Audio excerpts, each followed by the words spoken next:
సంసోను గాజాకు వెళ్ళెను. అచ్చట ఒక వేశ్యను చూచి ఆమె ఇంటికి పోయెను.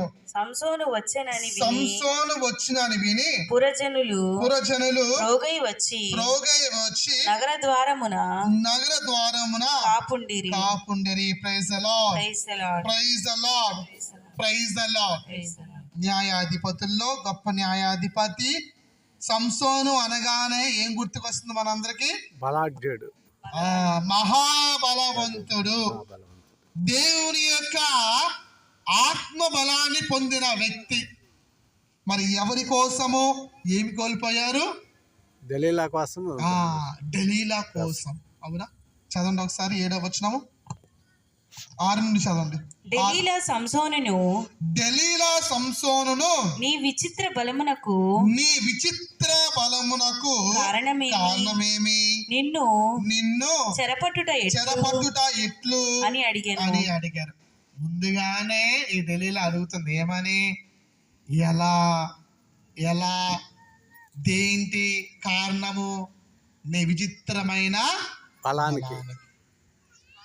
అప్పుడైనా అర్థం చేసుకోవాలి కదా. మరలా ఏముంటుంది? నిన్ను ఎలా చేరపట్టుకోవాలి? ఏంటి నీ బలహీనత? నీ బలానికి కారణం ఏంటి? అప్పుడన్నా సంసోనుకు అర్థం కావాలి కదా. కానీ ఆ వ్యామోహంలో పడిపోయి ఏం చేస్తున్నారు? చదవండి తర్వాత. సంసోను పచ్చి పచ్చిగా ఉన్న అల్లెత్రాడులు ఏడింటితోను నన్ను బంధింతురేని నా బలమంతయు ఉడిగిపోయి సామాన్య జనుల వలె అయ్యేదను. Praise the lord. చూడండి ప్రియ విశ్వాసులారా, ఒక అల్లెత్రాడు అని ఒక సమాధానం చెప్తున్నా. ఇలాగా 3 సార్లు సమాధానం చెప్తున్నారు. అవునా? 7వ వచనంలో అల్లెతాడు అంటున్నారు. అదే విధంగా 11వ వచనం ఏమంటున్నారు? ఏ తాళ్ళు? క్రొత్త తాళ్ళతో. 11వ వచనంలో కొత్త తాళ్ళు అంటున్నారు. మరి 14వ వచనంలో నా తలజడలు 7 పడుగుల వలె నేసి మేకునకు బిగగొట్టుదేని నా బలవంతయు ఉడిగి సామాన్య జనుల వలె అయ్యదను. కొద్దిగా దగ్గరకు వస్తున్నారు. ముందుగా తాళ్ళు అన్నారు, తర్వాత కొత్త తాళ్ళు అన్నారు, మూడవది ఏమంటున్నారు? దగ్గరికి వచ్చింది. అసలైన ఏంది? జుట్టే కదా. ఆ జుట్టు దగ్గరికి వచ్చింది. ఎవరైనా పాప సంగీతం చేసి ఉంటే ఫాదర్ గారు వచ్చి ఉన్నారు. పాప సంగీతానికి వెళ్ళి ఆ పశ్చాత్తాప హృదయముతో సప్రసాదం స్వీకరించడానికి సిద్ధమవలసిందిగా కోరుతున్నాం. Praise the lord. చూడండి ప్రియ విశ్వాసులారా, కొంచెం దగ్గరికి వచ్చిందంటే 4వది జుట్టు కత్తిరిస్తాం. అవునా? చదవండి ఒకసారి 17వ వచనము. నిజం చెప్తున్నాడు అక్కడ. అంతటా దలీలా అతనితో 17 ఆమె పోరు పడలేక చివరకు తన రహస్యమును చెప్పివేసెను. ఇంతవరకు మంగలి కత్తి నా తల వెంట్రుకలను తాకలేదు. పుట్టుక నుండి నేను వ్రతతత్పరుడనై జీవించుచుంటిని. నా తల జుట్టు కత్తిరింతురేని నా బలమంతయు ఉడిగిపోయి సామాన్య నరుని వలె అయ్యేదను. Praise the lord. చివరికి ఏం చేస్తున్నారు? ఆమె బాధ, ఆమె పోరు భరించలేక నిజము చెప్తూ ఉన్నారు. ఏంటని? ఈ జుట్టును కత్తిరిస్తే ఇప్పటి వరకు ఎవ్వడు కూడా నా తల మీద వెయ్యలేదని చెప్తూ ఉన్నారు. ప్రియ క్రైస్తవ విశ్వాసులారా, ఒక వేశ్య కోసము, ఒక స్త్రీ కోసము సంసోన్ ఏం చేస్తున్నారు? తన బలాన్ని దేవుడు అనుగ్రహించిన వాక్యంలో చూస్తున్నా విచిత్రమైన బలం. ఎవరికి లేని ఈ అనుగ్రహం ఎవరికి ఉంది? సంసోనుకు ఉంది. కానీ దానినే కోల్పోయాడు. నీకు రాలా, నాకు రాలా ఈ దీవెన, కానీ సంసోనుకు వచ్చింది. తర్వాత సంసోన్కి అర్థమైంది, ఎప్పుడైతే సామాన్య అయిపోతాడో కళ్ళు తీసేశారు, బందీ చేశారు, బందీగా ఉంచారు.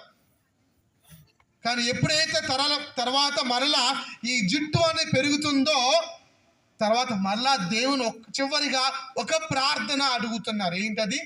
వచనం 30 వచనం. ఈ ఫిలిస్తీయులతో పాటు ఈ ఫిలిస్తీయులతో పాటు నేనును చత్తును గాక.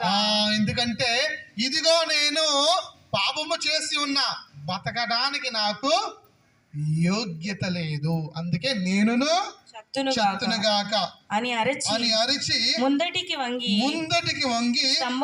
స్తంభములను శక్తి కొలది నెట్టెను. ఆ నెట్టునకు మందిరము పెళ్ళిన కూలి రథాల మీద దొరల మీదను ప్రేక్షకుల మీద విరుచుకొని పడెను.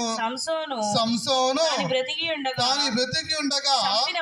చంపిన వారి కంటే చనిపోవచ్చు, చంపిన వారే అధికులు.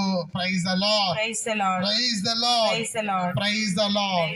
చూడండి ప్రియ విశ్వాసులారా, చివరకు సంసోను మరణాన్ని చూస్తూ ఉన్నాడు. ఎందుకంటే అప్పుడు వరకు ఆ బలం యొక్క రుచిని చూశాడు కదా, ఆ బలం యొక్క రుచిని చూశాడు. మన నాలుగు కూడా ఎప్పుడైనా ఒక రుచి చూస్తే ఏమనిపిస్తుంది? మరలా మరలా మరలా అనిపిస్తుంది, అవునా కదా? సంసోనికి ఇప్పుడు ఆ రుచి చూసే భాగ్యం లేదు. అర్థమైంది, ఇదిగో నాకు ఆ యోగ్యత లేదు, ఎందుకంటే నేను ఘోరమైన పాపం చేశాను. ప్రభువా, మరి ఒక్కసారి నీ ఆత్మ బలాన్ని నాకు దయచేయి. ఈ ఫిలిస్తీయులు ఎవరు? వాళ్ళకి శత్రువులతో మరణించిన వ్యక్తి ఎవరు? సంసోను. Praise the lord, praise the lord, praise the lord. ప్రియా క్రైస్తవ విశ్వాసులారా, దేవుని బిడ్డలారా, పాత నిబంధనలో ఇప్పుడు 4 వ్యక్తులను చూస్తున్నాం. 4వ వ్యక్తి సంసోన్. ఒక దెలీలా వల్ల ఏం కోల్పోయారు? దేవుని యొక్క అనుగ్రహము, దేవుడు వసించే ఆ బలాన్ని కోల్పోయారు. మత్తయి సువార్త 19వ అధ్యాయము పవిత్ర వచనములు 16 నుండి 20 వరకు. మత్తయి సువార్త. అంతటా ఒకడు యేసును సమీపించి బోధకుడా నిత్య జీవం పొందడానికి నేను చేయవలసిన మంచి పని ఏమి అని ప్రశ్నించాను. Praise the lord.